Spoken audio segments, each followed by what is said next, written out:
Hey, what's going on, everyone? Thanks for watching my video today.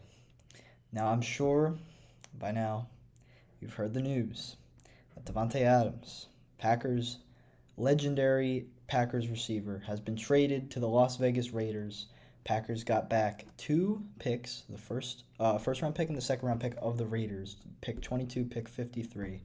And Adams would be signing he already has signed it actually, a 5-year extension worth 141 million, making him the highest paid receiver in NFL history. Now, this is a very complicated matter, and as a Packers fan, I will totally admit that on first glance, I was angry with my team.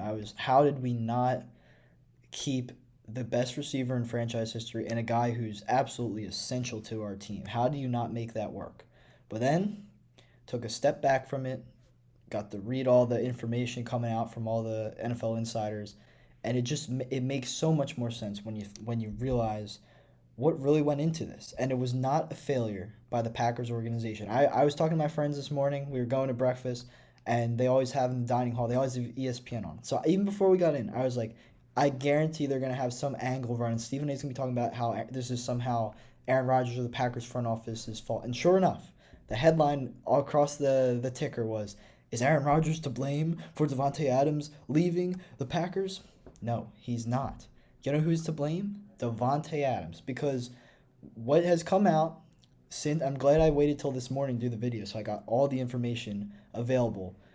What really came down to it is that he wanted to go and play for the Raiders. He wanted to play for a team that, based on the reports, that apparently he always grew up loving because he's from California. The Raiders obviously were in California for a long time in Oakland, and also the fact he went to Fresno State. He played with Derek Carr there, so they have that relationship as well. And he hit the open market, and his what he told the Green Bay Packers was, "I want to be the highest paid receiver in the NFL."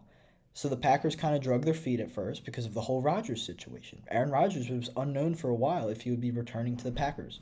For 2 years, pretty much at this point, 2 years, it's been a game of cat and mouse. Packers have been chasing Aaron Rodgers. They wanted him to stay. He's the greatest player in franchise history. He's arguably the best quarterback in the NFL. He's the two-time reigning NFL MVP. You got to keep that guy because otherwise your chances of even competing are out the window. And the Packers, they've been chasing him for 2 years, and they got him to agree to stay. So, and what has come out is that Rodgers knew that Davante was going to leave because the Packers did what they could. They cleared cap space. They released Zadarius Smith's cap hit. They did small restructures of Randall Cobb and David Bakhtiari's deal to free up some cap space. The new contract for Preston Smith has a lot of his money backloaded to the later years of the contract. And Aaron Rodgers' new contract, yes, he didn't do the Tom Brady thing and take a massive discount, but Tom Brady's the only guy who does that. When you look at the contract extensions, Josh Allen, Patrick Mahomes, all these guys get, they take the money. You have to. So what Rodgers did, yes, he's getting paid 150 million, but he's backlogged that a lot to the last 2 years of the deal. Like next year, he's going to make 62 million in 2023. This coming season, it's only about 40 million. So he even sacrificed a lot of his money for this season, and it was in the hope to clear the cap space. But what they found out was that Davante, Packers offered him what was reported by Ian Rappaport was that, and also Rob Demovsky, he's a beat writer for the Packers for ESPN, but Ian Rappaport confirmed this, is that the Packers offered virtually the same deal the Raiders did, but he chose the Raiders over the Packers. And it was just purely an emotional thing, a connection to the state of California, a connection to, well, I the Raiders aren't in California anymore because they're in Vegas, but I guess it's the fact that this is a team that he grew up. They were in California for a long time. He says he wanted to play there for a long time, and he's got his former college teammate from Fresno State, Derek Carr, there with him, and he got to become the highest paid wide receiver in the NFL. So what happens for the Packers is that now we have 4 picks in this coming draft, and everyone's gonna say, what's going to happen with the Packers? They have no receivers now. Allen Lazard and Randall Cobb are pretty much the only guys under contract. And I totally hear that. And I think this is a terrible blow for the Packers' Super Bowl chances.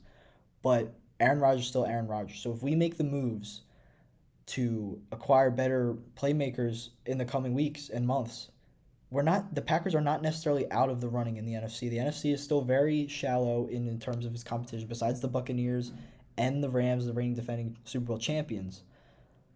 I think the Packers, if they make the right moves, can still be very much in this. I would look at a guy like Brandon Cooks in Houston as a potential trade asset. I mean, the Texans are certainly rebuilding. They would have no problem taking a pick in for Brandon Cooks, I would imagine. We have two first round picks, two second round picks. One or two of those picks should be spent on a receiver. This is once again a deep receiver class. There's plenty of options to take.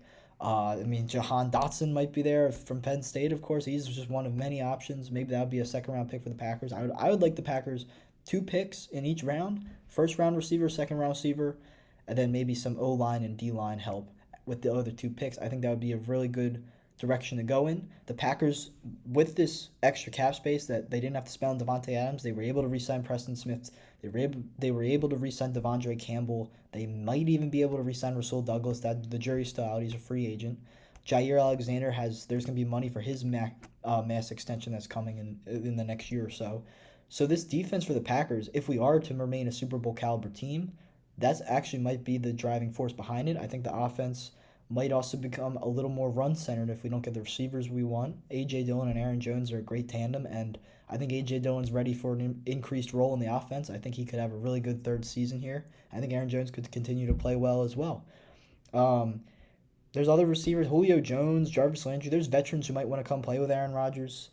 You never know. But at the end of the day, for the Packers and for Aaron Rodgers, this was a 2-year thing of telling Packers fans pretty much being told, and at a point, I kind of believed it. Not 100%. I was never 100% convinced Rodgers was leaving, but there was always the possibility before he signed the contract. And it was just this preparation of this mindset that we're going to lose the franchise quarterback. But in the end of the day, he decided, for whatever reason, with Davante Adams, knowing the Packers wouldn't be able to re-sign Davante Adams, knowing that Davante Adams no longer wanted to be a member of the Packers, Aaron Rodgers trusted the organization enough to re-sign with the team nonetheless, and he's going to be here for at least the next 3 seasons. So clearly all this drama with the whole Jordan Love thing leading into the thing where he basically said he didn't trust the GM, he didn't get along with the GM, Brian Gutekunst, who actually I think has done a terrific job, especially in the past year. And clearly they've worked it out because Aaron Rodgers would never have re-signed that deal with the Packers when he could have gone to Denver, when he could have gone to Pittsburgh with a really good team, with other good talent around them. And now that Davante's gone, as of right now, better offensive talent than we do. But clearly he's on the same page with Gutekunst. Clearly there's a plan in place. He clearly trusts it, and he's here to stay. And that's how it should be. Greatest player in franchise history. It's kind of poetic how this all worked out. He decided to stay. Davante, he decided to leave. He had his heart in another place. And that's just what happened. I'm not happy about it. I love Davante Adams. I don't hate the guy now at all. This is no Ben Simmons situation or anything at all. I respect his decision. That's a personal choice for him, but I mean, I'm critical of it. I think the Raiders' offense is going to be really good. They're going to be able to compete, but they're still in a division with the Chiefs and Chargers, who I think are 2 of the 5 best teams in the NFL right now. And the Broncos are like, the Raiders might be better than the Broncos. That's certainly a possibility in my opinion. But Russell Wilson's no slouch. That Broncos defense isn't going to be bad. Like, that's another team they got to compete. There's every possibility if things go really right for Denver. The Raiders could be last in this division, and that might spell that they might not make the playoffs. I think they have a decent shot. That offense is crazy. I mean, Darren Waller, Davante Adams, Josh Jacobs, Hunter Renfrow, even Kenyon Drake. I like Brian Edwards, the king of the fourth quarter, and Derek Carr is going to have plenty of weapons. The defense got a little better. They signed Chandler Jones to go with Max Crosby. The Raiders are not a bad team, but in that locked and loaded AFC, there's so many great teams. There's no guarantee the Raiders make it out of the first round if they get in the playoffs at all. And so for Davante's career, this isn't a winning decision. This is a money and a emotional decision, and I can respect that. But it's certainly sad to see him go. I think easily the best receiver in Packers history when you look at what he's done, the touchdowns, just the consistency since the 2016 season, really. But 2017 was his first Pro Bowl. He made 5 straight Pro Bowls. I think he's been really good since 2016. When you look at his story, second-round pick in 2014, decent rookie season. He was playing behind Randall Cobb, Jordy Nelson, and I believe James Jones wasn't on the team that year. So Davante was the 3rd receiver on that team, and he showed promise. But when Jordy Nelson went out for the season the following year, Davante was expected to have a bigger role, and he disappointed terribly. He dropped so many passes that year. He's so inconsistent. And some Packers fans even wanted him gone. Like they didn't even want to give him another shot.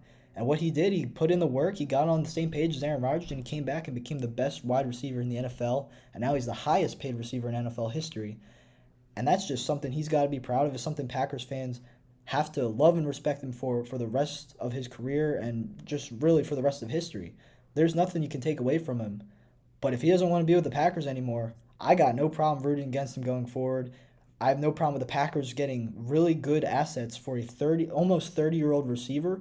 I'm not saying I think Davante's going to decline soon. I think he's got plenty. I think he's got 3, 4, 5 years left in him of good play. But at the same time, this is kind of a great opportunity for the Packers to restock the team because behind Davante they didn't have a ton of depth. So if he was ever to get a major injury, it would have been the same situation we're going to head into this season. So now we have the assets to either draft and or trade for his replacements, and hopefully maybe a committee approach will be maybe what the Packers need to get into the Super Bowl. I've seen people talk about how the Packers are 7-0 in games under Matt LaFleur as coach when Davante doesn't play, and I think that's misleading. Davante being gone is not an upgrade for this offense, but at the same time, maybe Aaron Rodgers would benefit from not having to feel pressure to get the ball to Davante Adams. I'm not sure. Maybe the additional change to a more balanced run-heavy offense, more of a balanced offense, I think is really what will happen. But maybe A.J. Dillon and Aaron Jones will be more impactful this year. And like I said, I'm not really sure what to expect from the Packers this year. It's definitely an uncertain time. Probably the most uncertain I've been of the Packers. Really, at any point I've been watching them. I was even still confident they would be good after that bad 2018 season when they fired Mike McCarthy, hired Matt LaFleur. I was confident we'd make the playoffs. I was confident in a bounce back. I'm not sure what to expect this coming season, but I'm optimistic. I'm kind of excited to see what Brian Gutekunst and Aaron Rodgers have up their sleeve. What plan might be in place that this was okay for Aaron Rodgers to stay, but I'm ecstatic Aaron Rodgers was committed to the Packers enough that he would stay when he has no clue who he's going to be throwing to as of right now. So that's all I really have to say about this situation. I think it's going to be really interesting to see Davante on the Raiders. I'm a Raiders supporter. I always pull for the Raiders. I was very happy they finally got back to the playoffs last year. I've always liked Derek Carr a ton. But if the Packers are playing the Raiders, I got no problem with Jair trying to lock up Davante. That's going to be, if that ever happens, that's a really interesting matchup I'm excited to see. So all I can say is the future looks a little bleak for the Packers, but they have the assets and the opportunities to change that outlook. So it'll be interesting to see if we can do that. So but that about wraps up my thoughts and my reaction to this Davante Adams trade. Thank you guys for watching the video today. I really appreciate it. Make sure to subscribe to the channel if you haven't already. And other than that, go Pack Go.